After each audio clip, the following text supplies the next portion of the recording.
Hi, everyone. Happy VidCon. It's Friday. Thank you for coming at a 4 o'clock Friday session with all of us. We really appreciate it. My name is Chris Mancil, and I work at Ben Labs. We're an AI-focused technology company that powers the creator economy and drives human attention in creators and community. And I am joined today by 3 phenomenal content creators to talk about an important subject, which is burnout and demand for endless content in the creator space. And we're going to have that conversation today. So I'd like to introduce my terrific panelists. One is Danny Peña, is the host and co-founder of Gamertag Radio. Danny's been doing gaming podcasts for over 20 years and has also recently been inducted into the Podcasting Hall of Fame. So we're happy to have Danny with us. Also, definitely worth applause. We also have Marcel Cunningham, known as his channel is basically I Do Work, and Marcel is a prolific gaming content creator and I think also comedian. So his content also has humor, which is very difficult to do. So we're very privileged and happy to have Marcel with us. And last but definitely not least is Doug Veney. His channel is Good Game Bro. So if you've ever done NBA or Madden or college football or WWE content in the past 10 years, then you have definitely seen Doug's content. And so welcome, all 3 of you, and thanks for being here. Let's dive into the first question. Oh, sorry, thanks for the applause. Thank you. Thanks for coming. One of the things about being a content creator that we've seen, certainly in the last few years, is there is an endless thirst for content every single day. How do you manage the constant demand for new and fresh content? Danny, let's start with you. Oh, man. My mic is good? All right, I wasn't sure. Yeah, so for me, it's a little bit different because I started with internet radio and podcasts, and now I've been focusing a lot with both audio and video. So for me, what I do is I do a lot of interviews. I get to go to like a lot of conferences like E3 and recently Summer Game Fest, or companies will fly me out to like their studios and I'll get to play like their games early. I'll interview developers, execs. So my content is also from the interview side, hands-on side, and I do a lot of debates with my co-hosts. So is there something new, especially reviews? Like every day there's something going on with gaming. So that's how I do it, you know. But the difference between me and a lot of other creators is I'm bilingual. So I also do a lot of stuff in Spanish too.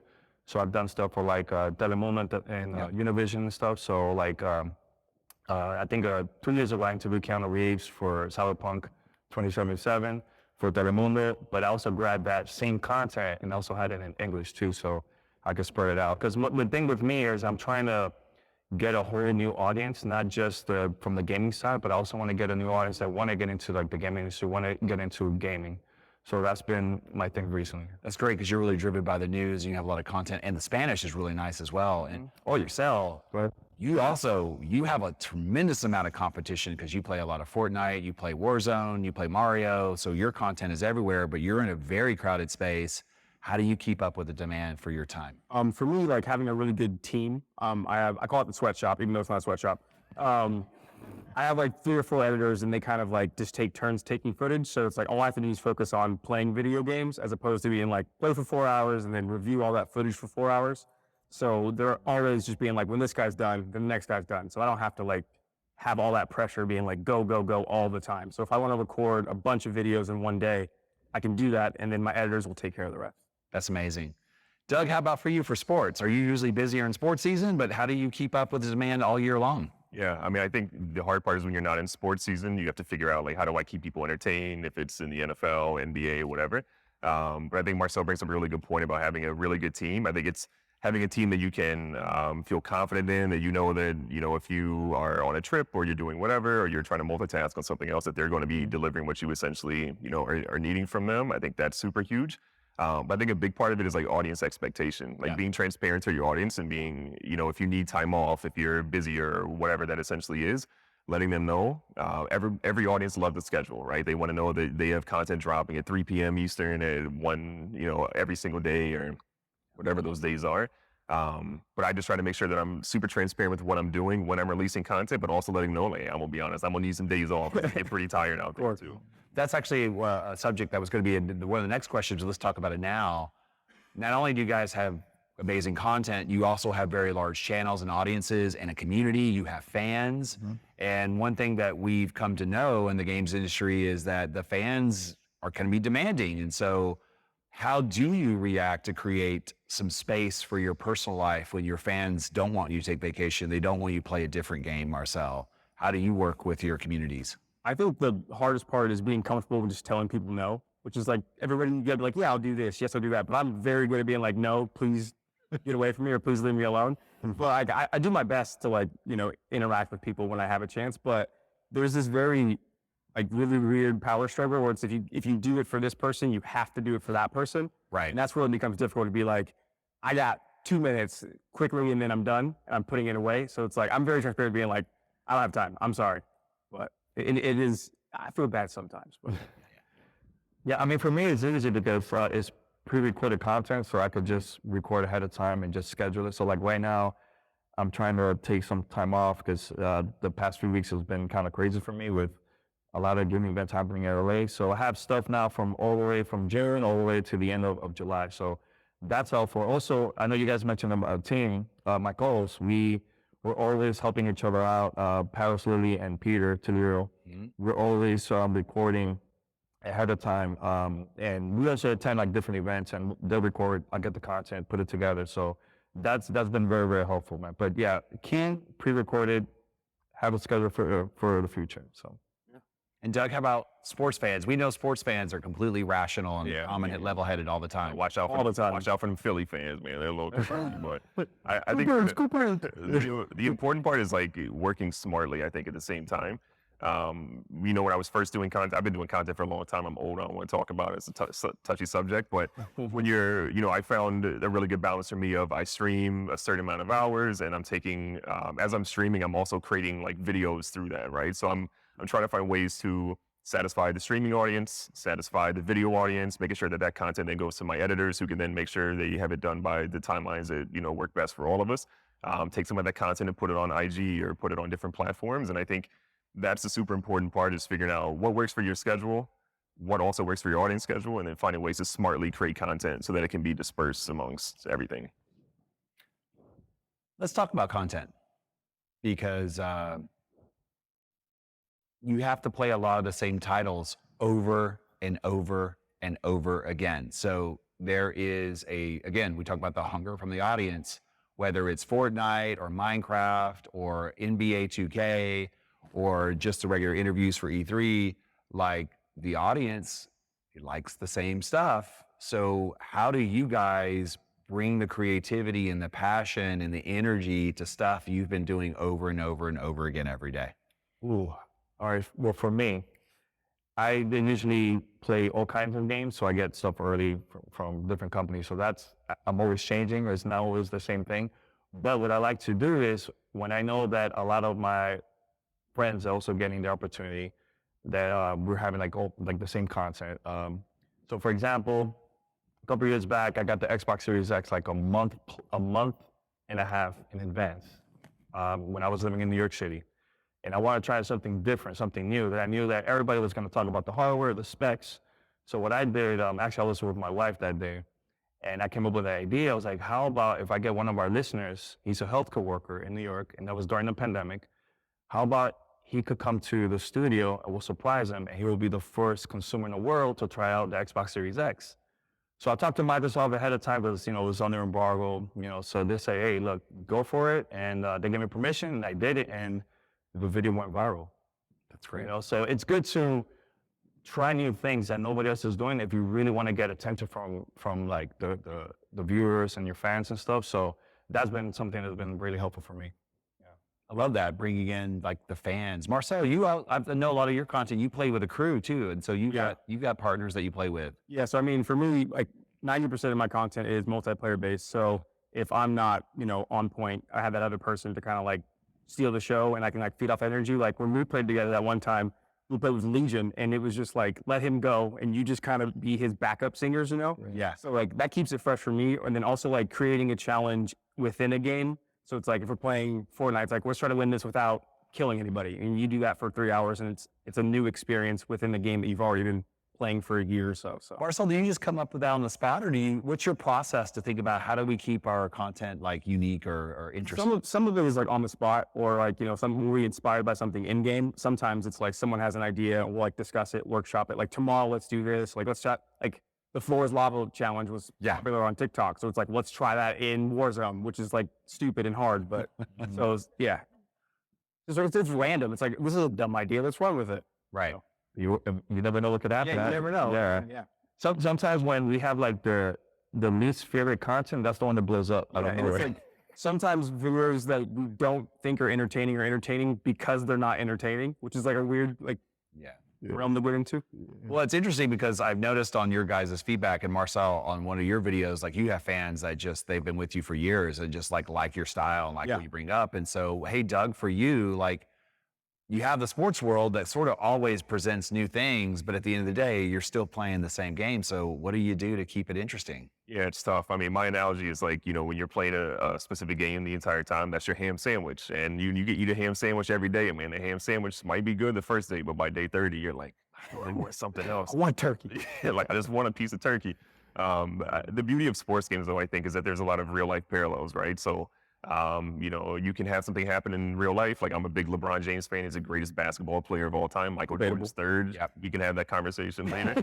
But, you know, LeBron might drop a 30-point triple-double, or Jokic might do a 40, 20, and 20 game or something. And I'm like, man, that's incredible. I need to try to recreate that in the game. And then you do that against some random opponent online. Maybe that opponent is super sweaty and you hate them for that 30-minute period. Maybe that opponent has no idea what you're about to unleash on them. But it's the excitement level, I think, for you and for your audience as well, because that thing that happened in real life is now top of mind for them. Yeah. And now it's something that you're sort of trying, and it might take you 3, 4, 5 games. To your point about like 3 hours for a challenge, that time flies by.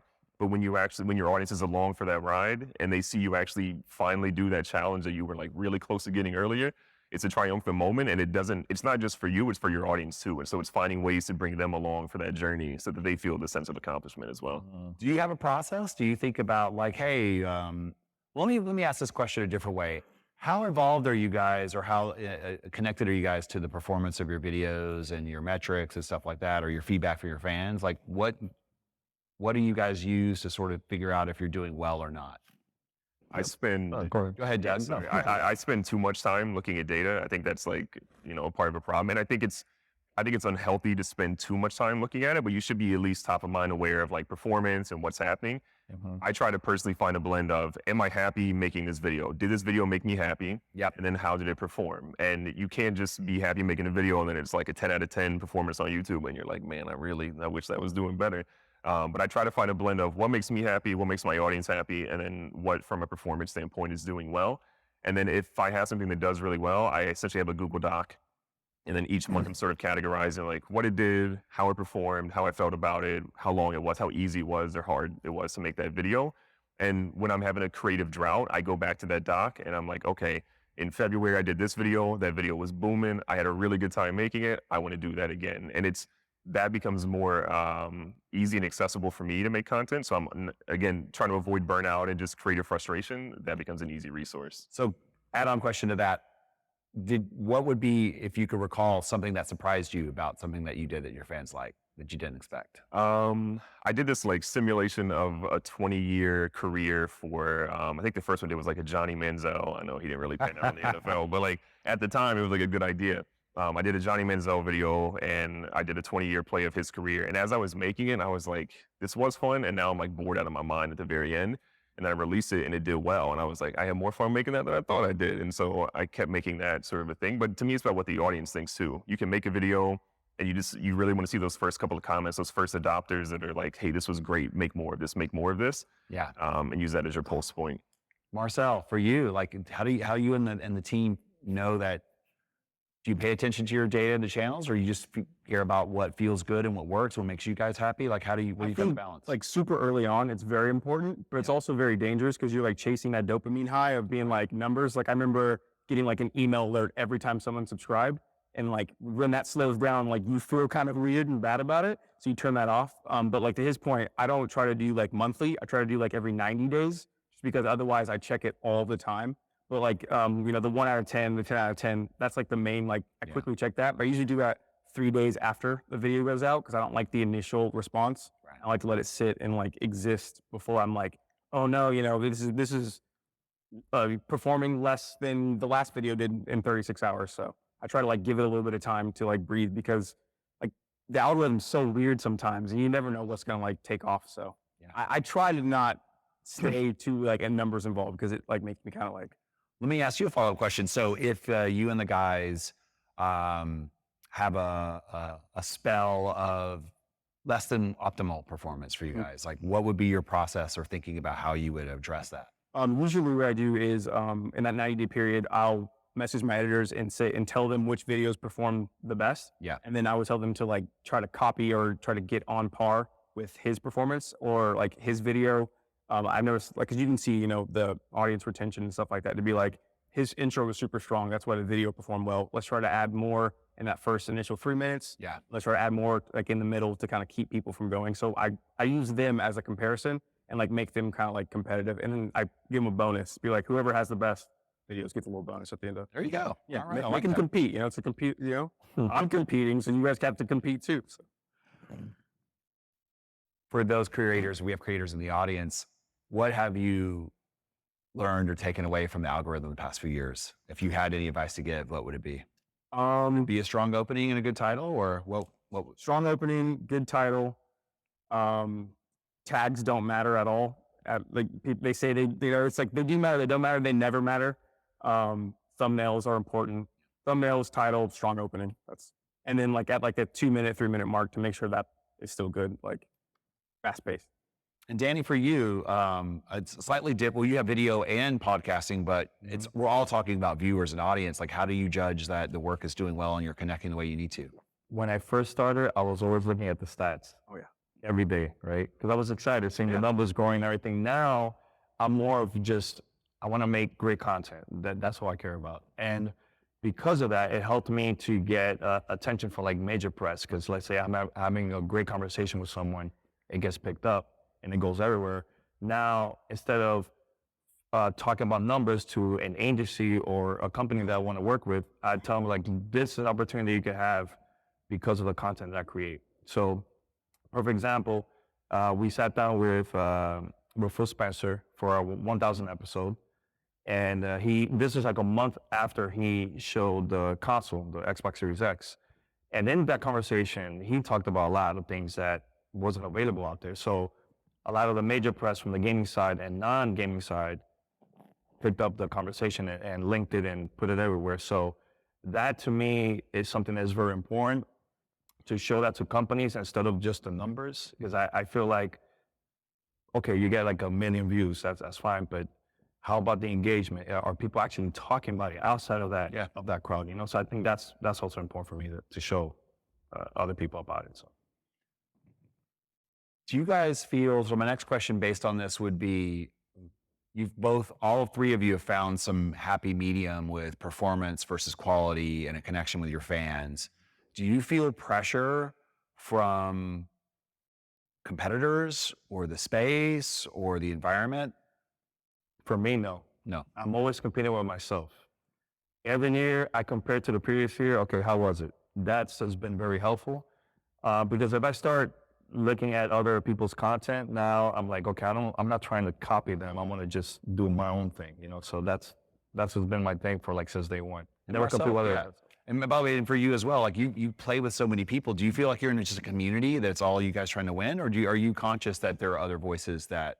It's like an unspoken competition, but it's like, everybody's doing well. The community does well in a way because we are part of communities within communities. So I try to just be like, good job. When can we play together? When are you trying to share some of that? So not really, but it's just me versus me at the end of the day. Like you said, year by year. Yeah. Doug, do you feel the same way? Yeah, I mean, I think comparison is the thief of joy, and I think a rising tide raises all ships. And so I think it's always a really important thing to grasp when you're a creator, especially in the early days. In the early days, you're just like, you're crawling from the bottom and you're like, I got to find my way. I got to make myself stand out. And, to Danny's point, I've known Danny for a long time. Like Danny has always done exclusive content. He found like his hook and how he can drive his narrative and, empower himself through his platform. And I think you just got to find a way to do that and be happy with what you're doing. And to Marcel's point, like, be your own competitor and just sort of say, 6 months ago, I was doing this, 12 months ago, I was doing this. When I go back and look at my old content, I'm like, who watched me? Why did they watch me? Like, I was terrible. And so it's great to look back at that journey and remind yourself, like, it doesn't matter what other people are doing. Like, am I happy with what I'm doing? Am I having pretty solid performance? And am I better than I was, 6 months ago, 12 months ago? I think that's what's really the most important, because you will always be better doing that. One thing I always been doing, I know Doug for a very long time, is I love to give back. So when I see somebody that's up and coming and have a lot of potential, and they don't have access to, like, let's say for like interviews or reviews or conventions, I'll try my best to help them to get in and help them out as much as I can. For me, yeah. Yeah, I did that for Doug. There was one creator that he's a huge fan of our show, and I bumped into him at E3. So I had an appointment, and I had a really big interview I had to do that day. And I told him, hey, just come with me, just grab the camera, just make believe you're one of my camera guys. And he was there, and he got to connect with a lot of the people that were there, So I think that's also very important. Instead of thinking of like, let me compete, let me check out what other people are doing, let's try to help each other out, because I think that would be really helpful for the community overall. So. And Mike, I'm not gonna lie, sometimes I will pout. I'll be like really mad, but I'm not shy. I'll be like, yo, what's going on? What are you doing differently? Like, help me. So like just be honest. Be like, yo, whatever you're doing, I want all the information. Help me out too. And usually they'll give it to you. Like, no one's super stingy in the industry. Like, just ask. What are you doing differently? Please help me. Yeah, especially if it's people like, for you, for example, you work with so many different creators. Like, if you have a group like that of people that you're creating content with that are like-minded, that are all just trying to find, their own individual way, people will absolutely share info. Like, I have Discords with other friends and other creators that we're like, we've got a little group in there, and it's like, oh man, this boom, you should really be doing this. Or I tried this in the first 60 seconds, and my audience retention was like crazy. You should absolutely try this. And it's fun to see how much of that actually works, how much of it is dumb luck, and how much of it is like actually you found a little bit of the secret sauce until an algorithm changes like 90 days later. Yep. But it's really cool to be able to share that and have people that, again, you're not just impacting yourself, but you're impacting people that, you hang out with or play games with or whatever. So all of you have been doing, especially Danny, you guys have been doing this for a really long time. Do you still feel the pressure Sunday night, Saturday night? Like, I got to get something good on Monday or Tuesday. Like, how do you deal and feel and handle that sort of constant demand that you need to get out there and make more? I ignore it. That's great. That's great. How do you do that? Just set boundaries. Touch grass. Go outside and just be like, all right, man. Like, let's say it's like I'm throwing down to just like walk away. You can close the door to your office and be like, I don't want to go in there right now. I'll, figure it out in a different way. You don't have to like sit there and be like just scrambling to find the answers, because not everybody has the answers. It's the internet. It changes all the time. It's Wild Wild West. So you just got to be like, okay, what am I going to do that I want to do that makes me happy? Yeah. And if, working harder will get me the result, then you do that. If not, you just like take a step back, slow down, figure it out, and then go faster. So it's walk away. Just walk away for a minute. Take a step back. Marcel, you just said something really interesting there, which is, if working harder is going to solve it, then we'll do that and get that done. But if that's not going to do it, then we'll find another way. How do you know the difference between the two? Either dive in harder or take a step back. You don't. You just got to figure, like, no one knows. You just got to try it. If it doesn't work, do the opposite. How about for you, Doug? Yeah, I mean, I think that's definitely the case for me. I have my 2 young kids, and so a lot of time, like I'm very big on separating time that I work on content, time that I work, my 9 to 5, with Ben Labs, and then time that I spend with my family. And so for me, I've got a really good self-built schedule where my kids go to bed at a certain time. I hang out with my wife after that, and then when she goes to bed, cool, I'm gonna make content. And so I use that as sort of my way to like not feel pressure for myself to get in there, because what I found personally is that if I'm in there grinding and be like, oh, I got to get a video out, I need something crazy, I need to be super creative here, those videos suck every single time. Every single time, those videos are not fun. Or even if they do well, I'm just frustrated because I'm like, man, I just put myself through an unbelievable grind just to get that, and that's not really worth it to me. And so I think that's really the thing. Like, I found a schedule, I found boundaries, and I just stick to that. And I think that puts me in a much better spot to not feel that pressure. Danny, how about for you? Because you've got a team and you've got an audience, and how are you feeling the pressure with the amount of content and work you need to put in? Honestly, I don't feel pressure at all. I love my team. When we don't feel like recording, we don't record. When we want to work ahead, we do that too. Especially now this year, my wife and I, we're expecting a baby. Congratulations. This year.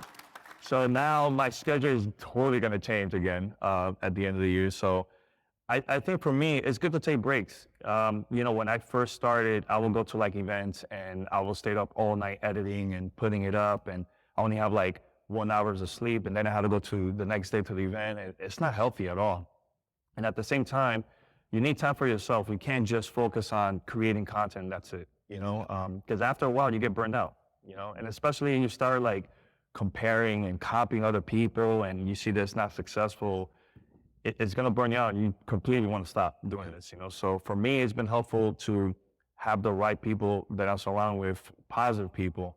And also my wife has been really helpful. The other day, I was just home and I was thinking, man, I got to record something for the show. I don't know what. And she's like, let's just talk. And we just talked. And it was like the best content I've done in a while because we were just having fun and talk about games, So, yeah. I think just to build on something you were saying, Danny, I think it's really easy as a content creator to make your entire persona about creating content and put your entire self-worth off the content you're making or what you're essentially doing with that. Mm-hmm. For me personally, I think it's incredibly important to make sure you have something outside of that. Yes. Think about Definitely.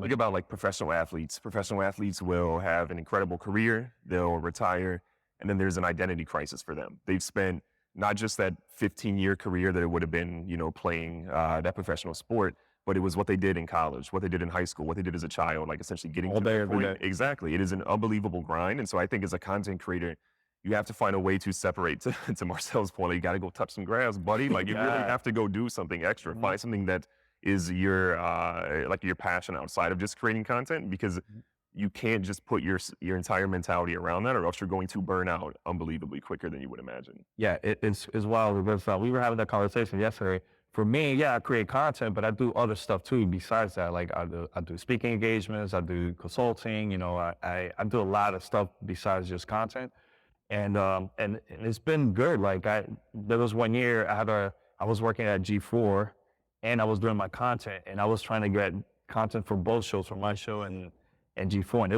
was intense, And then after a while, I'm like, you know what? I need some time to just for myself. I can't grind like this every single day. I get tired, and I get bored too. The day that I don't have fun playing games and creating content, that's the day I'm gonna totally stop. So We'll see if hopefully that's not gonna happen anytime soon. Yeah. Good. Actually, but on that point, we do hear a lot of feedback and for young creators and I guess creators who are older, who are still active, have figured out a way to solve that. I'm really curious what advice you guys would have for people coming up, whether they're live streamers or getting their channel started or working with new groups, doing content and starting to face these challenges, because there is that fear. If I don't deliver something tomorrow, my numbers are going to go down, the algorithm's going to punish me. What would you tell these young creators how to fix these problems? Doug, let's start with you. Go, Doug. Yeah, I think there's a lot of things you could tell, but I would say the big thing is identify who you are as a person when you first start your content creation. For me, I had hoop dreams. I'll say I'm going to the NBA. That obviously didn't work out. I'm still maybe potentially chasing them, figuring that out. But You got time. Yeah. It was Tori Seal jump off the stage. You're not wrong. Yeah, maybe those days aren't done. But I knew early on in my content creation, like the things that I wanted to do. I wanted to be a great dad. I wanted to have, fun while I was doing it. I wanted to play basketball. Most importantly, I wanted to be a great husband the entire time. And so I always had those core values from the start. And so as I started to make content, if I was doing a deal that maybe was encroaching on one of those areas, I knew this isn't a deal for me. I need to not do something like this again, because that really took away my values from me. And I think that's super important to write those down. I'm big on writing stuff down. I got a dry erase board in my office that just has way too much stuff on it right now. But I think it's super important to write down core values for yourself, things that are really important to you, and take note of when your mood is changing. As a content creator, you're going to go through different spurts of a variety of different things, but things are going to impact you in a way that you're going to be grumpy or whatever. And my wife would be like, you're not really acting like yourself right now. And I take those moments seriously, because I then realize I need to take a step back. What I'm doing is not beneficial, and I need to go back to my core values. So I'm super big on writing those down and trying to make sure you are doing things that aren't impacting them. So Marcel, those fans come up, or the young creators hey, I'm dealing with this stress. I don't know how to react, and it's affecting my performance, my relationships. And what advice do you have for them? I think it's really interesting because, I mean, when most of us started, it wasn't like real. It wasn't like, I'm going to set off on this path to be a content creator, or I'm going to do this.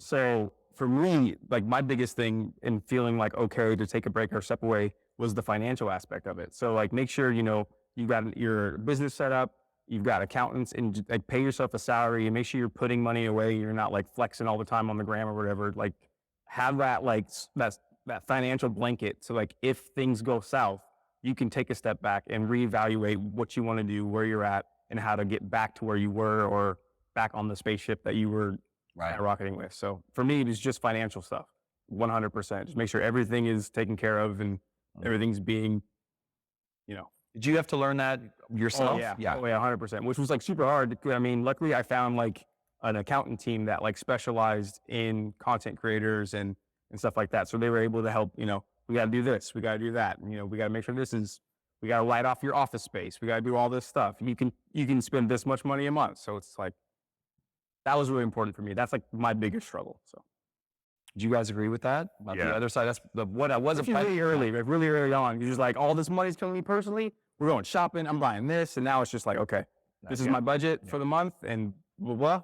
And then if I want to buy like a new monitor, that comes out of the business account. So it's like, put in your taxes. Yeah, the day that another creator told me to get a CPA, make sure I have an LLC, get an S corp, I was like, these are like words that I don't really understand. Like I'm gonna write that down and go do it. Like fundamentally changes everything. The amount of taxes you're paying, the amount of stress you have from trying to figure out your taxes and all the different things that are through there, realizing that things that you're doing can be written off. Like it is an unbelievable weight off of your shoulders when you're at a point in your content creation career where you're able to pull in, you know, financial or monetary gain from that.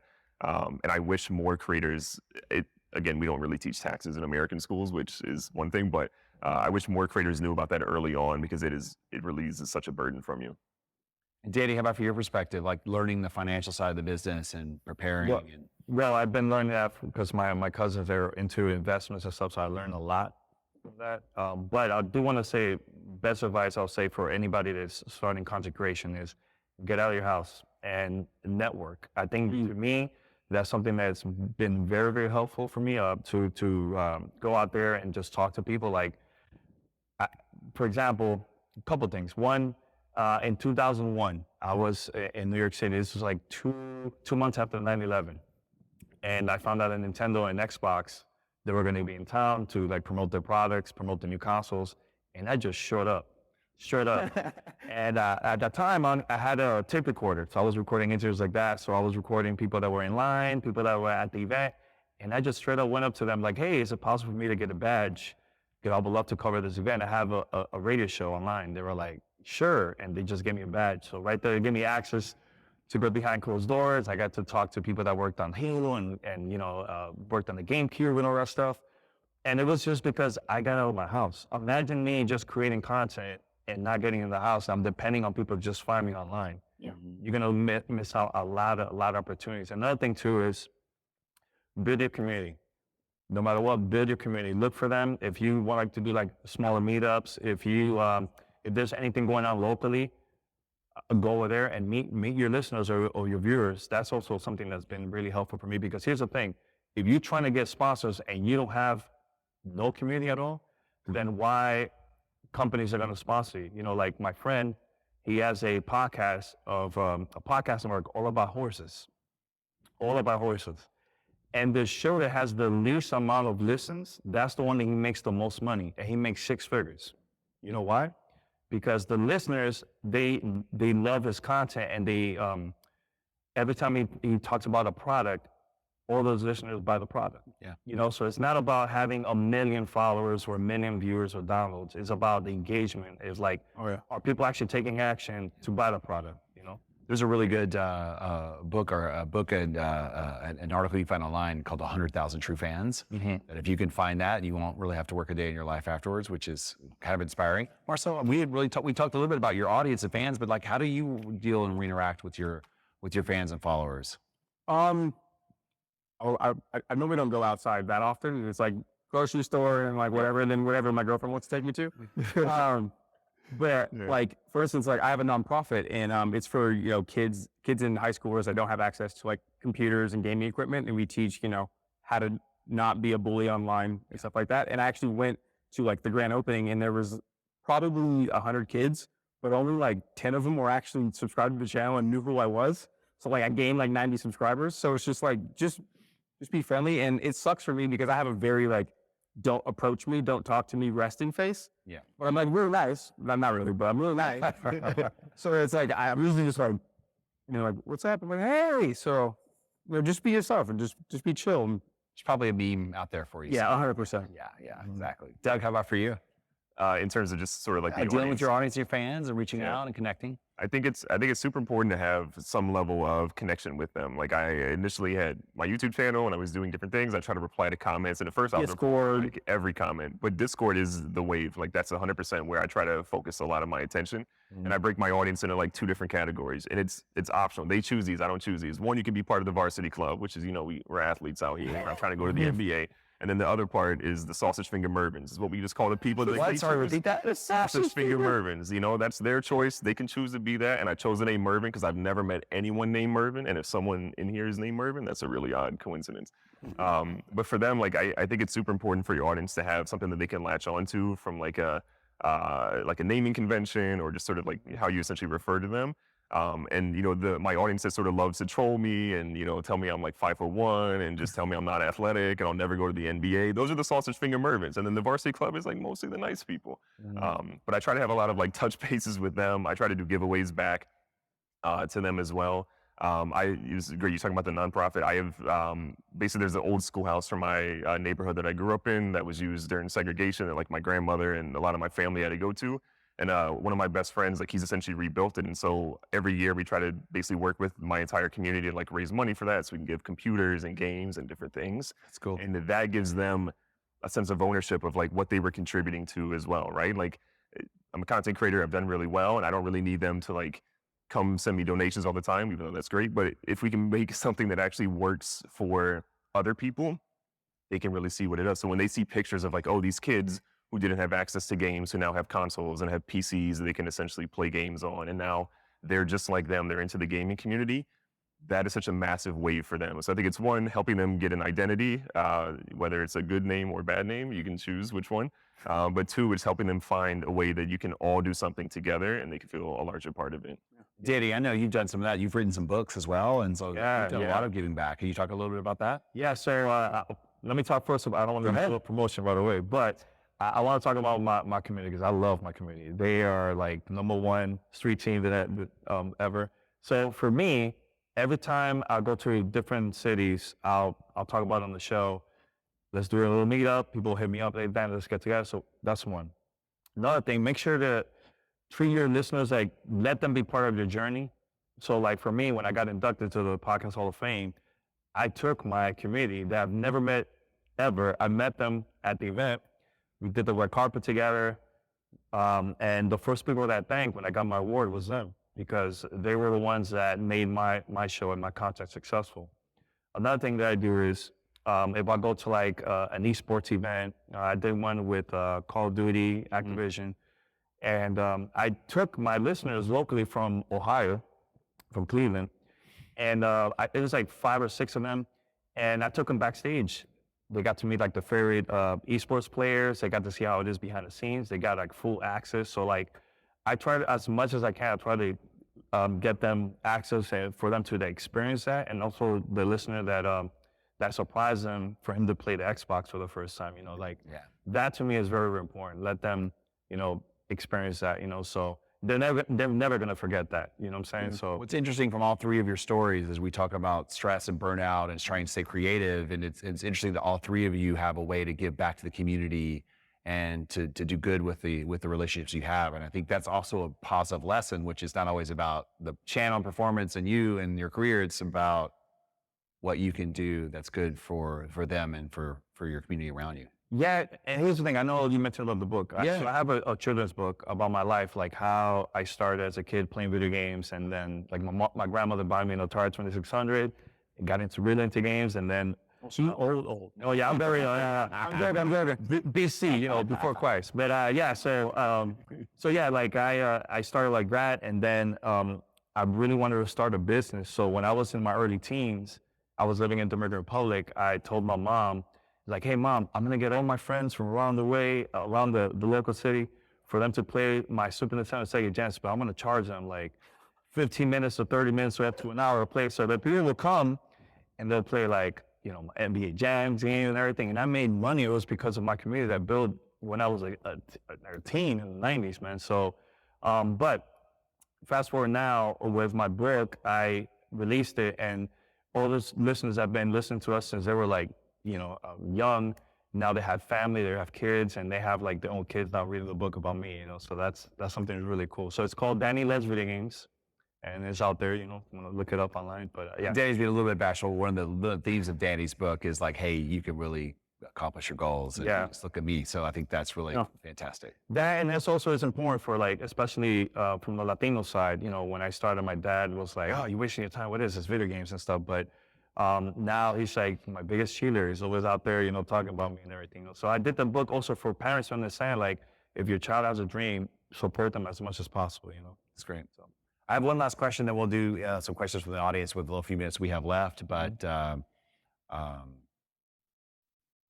sorry, I just forgot what my last question was. Now thinking about it, I was like, so good. I was thinking about your book. But I wrote it down. So yeah. So I mean, what lessons could you guys, or what if the platforms or the creator industry or your brands and publishers, like I would just call it this blanket term, the industry, is there any suggestions or ideas or feedback that you guys could have for the industry to make the creative enterprise more sustainable and healthier as an ecosystem?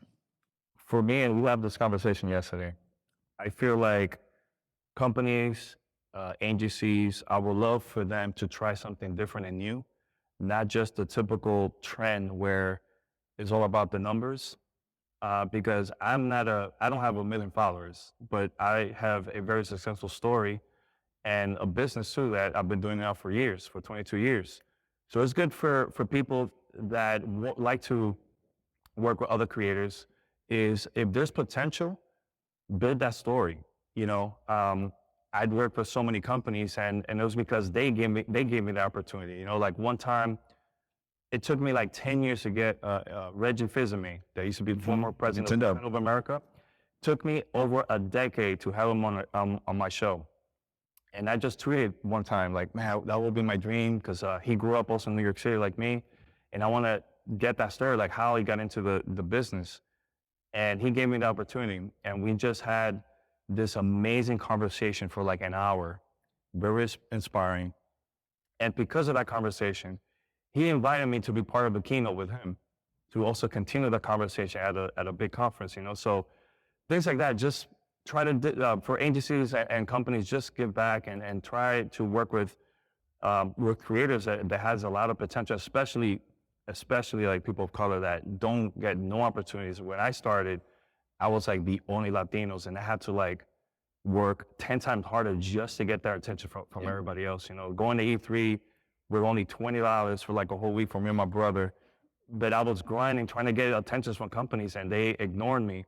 But guess what? A year later, everybody started contacting me, because now they understand about podcasting and stuff like that, you know? So just try different things. Marcel, yeah. And how about for you? Like, what lessons could what advice, what changes could we make to make this more sustainable? And I really only have like or maybe 3 complaints. Is more transparency with like what's going on. with what specifically when you say transparency? Just with like working with any kind of like brand or like any, algorithm, or like what metrics are you trying to get out of me? Like what is your end goal from this? And then having more creative freedom when it comes to integrated stuff like that. I know like you got to hit these talking points, or you got to say these specific words, or like making it more of a creative process for me. Because like if I get like a list, it's like, we need you to say these things, I will knock out that script in 45 seconds. I'm so good. Like I've done it so many times. And then my last one is Friday deadlines. I think they are the stupidest thing in the world, because 90% of companies don't work weekends. And it's like, why do I have to turn this on Friday and then wait till Monday to get your feedback? That's my own, that makes me so, I can go on for an hour about it. We'll have to take a note of that. I would also say that I know within Labs, like it's very important for the company to have a creative partnership with brands and creators. Like it's never just like, here's your talking points, a script. It's got to be a collaborative process. Yeah, and like some of them are very easy. It's like, as long as you say this and it's in there at this point, you're good to go. But some of them are like, this, you didn't pronounce, it was like, relax. We didn't even talk about, well, maybe that'll be another panel. Partnerships. Doug, how about for you? What advice do you have for the industry and to make this more sustainable? And I would say one of the biggest ones for me is like the human element. Like, please remember that creators are humans. I think it's also creators remembering that, you know, brands and agencies are also humans as well. But I think remembering that, you know, we're essentially trying, but we need some sort of like flexibility to kind of your point, whether that's like creatively, whether that's through like the verbiage that we're essentially getting. So we don't all sound like a robot. And if our audiences are going to have some sort of like cross affinity, and so if they're watching your video and Danny's video and my video, and they see us saying the same exact same like, ad script, read. they're like, It doesn't sound real. It sounds fake. Yeah. come on, guys. Yeah, so I think remembering the human element and just giving like that flexibility. I think representation from so many different communities is also super important, and I think it's doing your due diligence to make sure that it's done in a way where it's not just like the 3, 4, 5 creators of a particular group that they're always sort of going after. It's like really digging deep and finding those creators that are working across those different groups to really elevate them and raise them. And I would just say 3, I literally just lost what I was going to say. So I don't remember my third one. Yeah. Say Miami Heat number 1, right? Well, I just want to say we're going to go to questions now, but everyone can just give a round of applause for our great panel. Yeah. Thank you very much, guys. And we have just a few more minutes left, but let's take the first question. So will you tell us your name, please? Hello, my name is Roland. I go by Sherwani SGC on YouTube. I have about 300 subs on my channel. All right, that's good. Recently I've been having an issue with like just uploading consistently on my channel. Mostly because I'm spending some of my time outside of YouTube studying at college. So like, you know, it's a little bit hard for me to upload a little bit more consistently. Yeah. And stuff. So like, I guess the question I have for you guys is like, how do you guys manage to balance everything you do on YouTube and like everything outside of that? Like, how do you manage your time to just balance everything? Great question. Schedule it. Schedule your time. So like I have time to work and I have time to spend time with my family. But if you start trying to do everything at once, it's going to be really complicated. You're going to get burned out, man. So, and at the same time, take your time, man. Whenever you think you're ready to upload it, it's fine. People are not going to go away. You have 300 people that subscribe to your channel. They're still going to support you, man. You know, that's one thing that I have to say, because I feel like a lot of the creators are depending so much on just the platform and they need to like post content every time. Nah, man, the community, no matter where you go, the community is going to go after you, man, and support you no matter what. So take your time, man. All right. Thank you very much for the question. That's it? Okay. All right. Yeah. It was nice seeing you guys. Doug, Marcel especially. Thank you. I also feel like there's this really weird pressure to be like, you're a race car and you take off, but like that's not realistic. It's slow. So it's like when I started off, I posted a video once a week, and then it became twice a week, and then, you know, so if you can get a video out once a month, make that video really, really good. Yeah. Hey, awesome. Thank you for your question. Next. Hello, can you tell us your name? Hi, my name is Peter. I go by Cringe on YouTube and I do movie reviews. Is it okay to have an artist work on your thumbnail? Because I hired an artist for the thumbnail for my next video. Oh yeah. Yeah, I would say so. It does play a little bit into the algorithm that if your thumbnail is close to the actual gameplay, but like, yeah, of course, it's totally fine to have an artist do thumbnails. Oh yeah, let's do a small ad. If you go to TubeBuddy, is for Bin Labs, the software, it actually will help you pick a great thumbnails as well. So definitely leverage any resources you can find. So they just said that it's just some more short-term success. Like short-term success if you use an artist. Yeah, I mean, I think it's what I would just say is that it's not always like just using an artist won't always be the key to success of just like, oh, I use an artist, so it's going to make my video like 10 times better. But I think if you really, as you take time to work with an artist, figuring out what is going to make this video the most likely to be clicked for people that maybe come across this subject. And what I always try to do for my own content is when I look at a thumbnail or have an idea, before I ever get it to an artist, I try to sketch it out. And believe me, I cannot draw with anything. I'm like, I drew a heart for my daughter. She's like, that's not a heart. I'm like, but I try to like sketch things out a little bit in MS Paint and Photoshop or just on a piece of paper and taking a picture of it. And I really try to say, okay, what I'm looking for is like something like this, but from someone who's actually, you know, talented at drawing, because I'm not. And I give that to the artist, and that really helps out because I have an idea in my head of maybe what I want, and I think people are going to click into. But really, the artist is the person who really helps that come to life. And I think if you take your time to plan it out and work with an artist like that, I think your chance of success is going to be much higher. Yep, sure. Thank you, man. Great question. And then thumbnails are really important. I mean, that's a good way to get in your search results. There's a lots of styles out there to follow, but find your voice and then execute it. Hello. Hello, What's your name? my name is Ambiguous Dreaming. I am gaming, makeup, and art. Wow. Nice to meet you. Mike, so a lot of things you guys said today was about your teams, how you collaborate with your group. Okay, some of us are so new. We can't afford to have a team, or if we do have a friend, it's based on their schedule, not yours.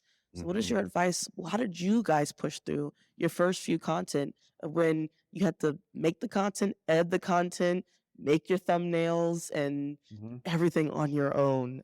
How did you deal with that? Really good question. So for me, I started with my brother, and he had that time he was 18 and partying, and and he stopped after a while, and I was doing everything by myself. I will just go to like the local stores and pass out flyers. People listen to the show and everything. I'll create my own content. I started playing a lot of online games. At the time it was Xbox Live, and I'll get people that I met just playing games like, hey, we'd like to have a conversation about video games. And I just started meeting with people like that. And I started by myself, and then because of me going to events and stuff like that, it helped me to meet other people they have the same roles, and we just started working together. Two of my closest friends, Paris, Lily, and Peter, my co-hosts, they even been to our wedding. We're super close. And that was because we met online playing games. So that's been really helpful. But for you, you're here. There's probably someone that is here that probably would like to get work with you, and you never know. Marcel, how about for you? When you first got out started, like, did you do everything yourself, or how'd you get started? So I mean, for Burnout, my Burnout was I hated listening to my own voice. Oh, That was like my first initial one, and then I found a way around that by increasing the playback speed by like 1.5 times speed, so I sound like a chipmunk. Like that bought me another like 6 months, and then finally I was just like, all right, who wants to be my editor? You know what I mean? So it sucks. It does suck, but like there's a breaking point that I don't think most people reach where like I need a team. Like hit that breaking point, because then you have your style established and you built a small community. yeah.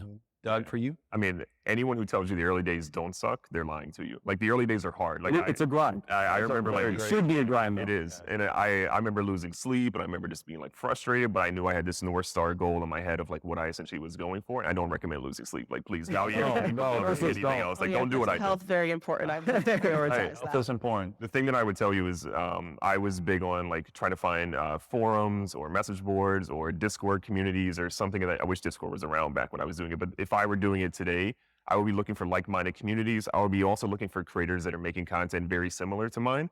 And I would reach out to them, whether it's commenting on their videos, whether it's being an active, like honest participant in their channels, not someone that's just like, hey, you want to collab? Like actually taking time to like socially invest in their channels by like commenting and being part of that community.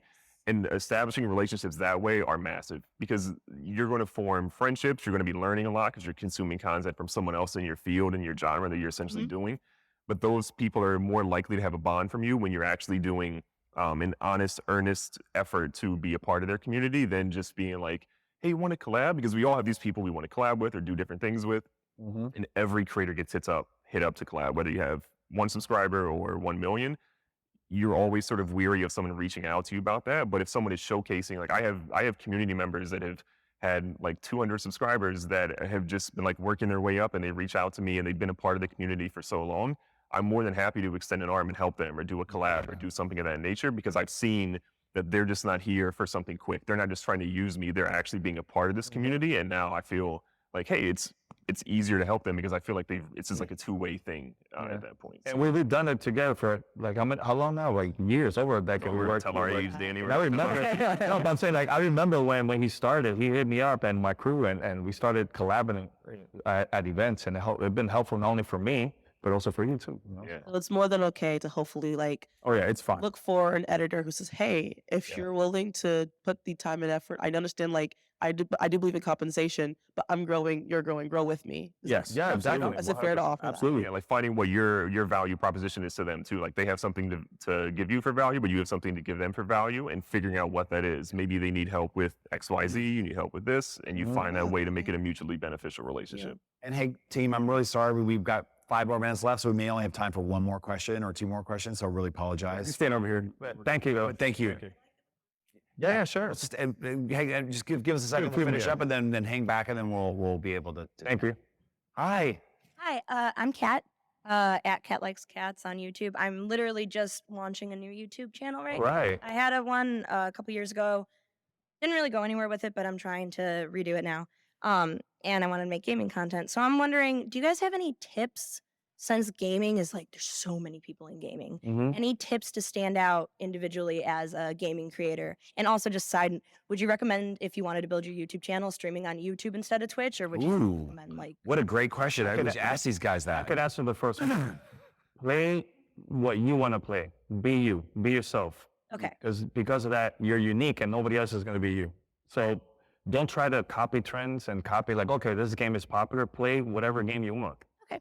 There's people that played, especially indie games, and those indie games just blows up out of nowhere, you know? Yeah. So try to do that. But Okay. we could answer the other ones if you want. There was that. What game to play? And there's also live streamers. The streaming thing is like the most debated thing right now. I would say for discoverability, like Twitch is so hard because it's saturated, and then YouTube's integration kind of sucks. So it's like you have to pick your poison on like which way, but like utilizing the short form content like YouTube Shorts and TikTok, that's where all of your discoverability is going to come from. Sure. So like no matter where you're streaming at, to drive as much content as you can to that short form content. So they'll see that and be like, oh, she streams here. Okay. By the way, there was, since you did Cat Loves Cats, there is a Cat cat likes game. cats, yeah. Oh, the cat game? The cat. What was the cat? You guys remember what the cat game was? Stray. Stray. I love Stray. There you go. Oh, There's yeah, your I game. should play There's your Stray. game. Stray is awesome. Yeah. One last question, then we're gonna wrap it up. Yeah. Hey, so What's your name? sorry, Matthew. Hi, Matthew. So you guys have obviously been playing games for a while. So I don't know if this is a problem you came across early on, or if it is, you just don't remember maybe if it came up. But if you ever had like a video idea that you really, really wanted to do, and it wasn't anything as crazy as maybe winning a game without getting a kill, you know, it's just possible. But you just like you knew you weren't good enough to do. You want to be like, oh, this would. You mean like Doug in the NBA video? Now I'm crying. No. I think the specific problem is someone who maybe has not been good at a particular game and like try something. When you have a sort of a challenge idea, I think there's also love for the journey of that, right? So maybe day one you're not able to complete that challenge, or you're like, this is such a cool idea, but I maybe can't complete that. But maybe you are creating content around the journey to essentially do this, right? Because I think a lot of times we have these ideas, you're like, man, I really wish we could do it. And you want to essentially showcase the story of that. I think you can tell a really cool story of you spending 30 days, 60 days, whatever this challenge essentially is, to complete that. And that can still tell a really cool story. Even if you don't complete that, there still is, I guess, fun in the actual journey if you're trying to do so. Marcel, you ever had one you can do? It's like a science experiment. I think there's value in the trial and the error, and that can be entertaining in its own way, and like the frustration, the highs and the lows. I mean like zombie Easter eggs. We've spent like 8 hours trying to do a zombie Easter egg to the point where it's like, I'm going to sleep. No one talk to me for the next 3 days. So it's like, like you can create content out of the failure too, and like, yeah, just do it. Just do it. Doug, Even if you're not good, like, you might be good. You don't know. You don't know until you do it. Yeah, that's true. Doug, did you ever have an interview, a piece of content, something you really? Yeah, I had interviews where people will say things they're not supposed to say. Like it's like, well, there was one time I was interviewing someone that I'm not gonna mention the name of the game, but it was a very popular game at that time. And this person started talking about, oh yeah, we're working on part 2. And I'm like, wait a minute, hasn't been announced. Should I put it out? And I saved it. I never released it until part 2 was announced. And then as a content, I'm like, wait, I've been holding this for like 6 years. Check this out, unreleased material of the game that was announced, blah, blah, blah, you know, stuff like that. So Yeah, That was very like interesting. at the same time, like I've thrown away like 3 hours of footage and be like, that was awful, and then just took it garbage. So it's like you have to accept it. Sometimes it doesn't work out. That's life. Yeah. But that's half the fun. Is like trying stuff and seeing what works. Sometimes, like to your point, like I've sometimes laid on the floor after throwing away 3 or 4 hours of footage, but sometimes that's what happens, and you're gonna find something later, sooner or You later. ever not press record? Oh my God, I had an interview with like Muting your mic on something. an hour plus conversation. Like, man, this is the best content. Then you looked, it wasn't recorded. I'm like, right, yeah, so that's terrible. It happens. Matthew, thank you for the question. you, man. Guys, thank you for being on our panel. Really appreciate it. Awesome.